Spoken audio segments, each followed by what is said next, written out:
का हर क्षण निर्णय का क्षण होता है।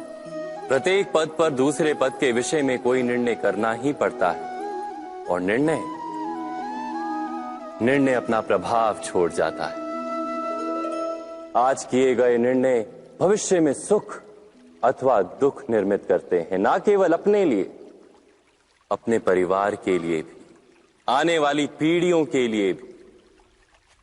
जब कोई दुविधा सामने आती है तो मन व्याकुल हो जाता है, अनिश्चय से भर जाता है। निर्णय का वो क्षण युद्ध बन जाता है और मन बन जाता है युद्ध भूमि। अधिकतर निर्णय हम दुविधा का उपाय करने के लिए नहीं, केवल मन को शांत करने के लिए लेते हैं। पर क्या कोई दौड़ते हुए भोजन कर सकता है? नहीं। तो क्या युद्ध से जूझता हुआ मन कोई योग्य निर्णय ले पाएगा? वास्तव में शांत मन से जब कोई निर्णय करता है तो अपने लिए सुखद भविष्य बनाता है, किंतु अपने मन को शांत करने के लिए जब कोई निर्णय करता है तो वो व्यक्ति भविष्य में अपने लिए कांटों भरा वृक्ष लगाता है। स्वयं विचार कीजिएगा।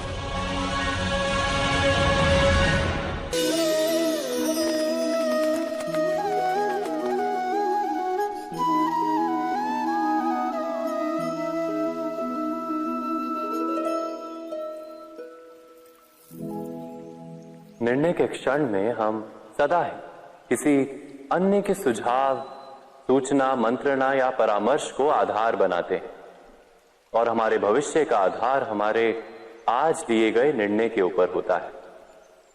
तो क्या हमारा भविष्य किसी अन्य के परामर्श, किसी अन्य के सुझाव का फल है? क्या हमारा संपूर्ण जीवन किसी अन्य की बुद्धि का परिणाम? क्या हमने कभी विचार किया है? सबका अनुभव है कि भिन्न भिन्न लोग एक ही स्थिति में भिन्न भिन्न परामर्श देते हैं। मंदिर में खड़ा भक्त कहता है कि दान करना चाहिए और चोर कहता है यदि अवसर मिले तो इस मूर्ति के श्रृंगार चुरा।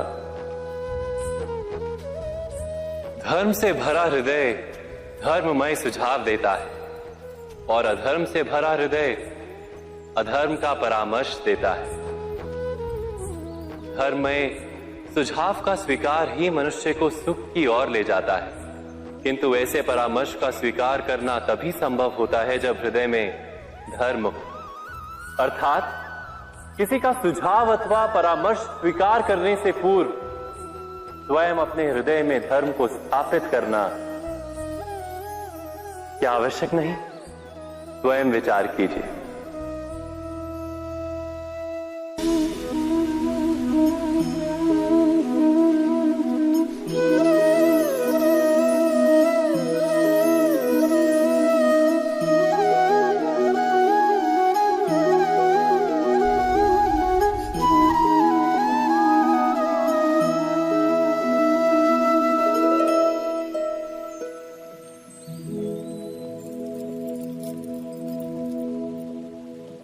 भविष्य के आधार पर सब आज का निर्णय लेना चाहते हैं।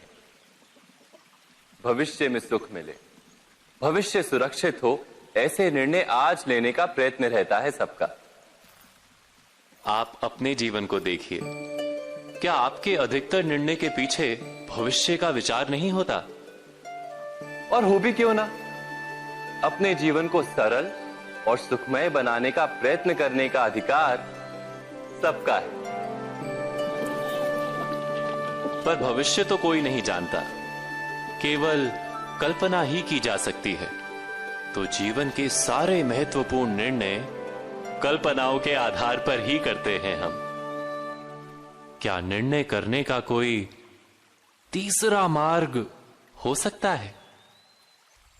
विचार कीजिए। सारे सुखों का आधार धर्म है और वो धर्म मनुष्य के हृदय में बसता है। तो प्रत्येक निर्णय से पूर्व स्वयं अपने हृदय से ये प्रश्न अवश्य पूछ लेना कि ये निर्णय स्वार्थ से जन्मा है या धर्म से। क्या इतना पर्याप्त नहीं? भविष्य के बदले धर्म का विचार करने से क्या भविष्य अधिक सुखपूर्ण नहीं होगा? स्वयं विचार कीजिए।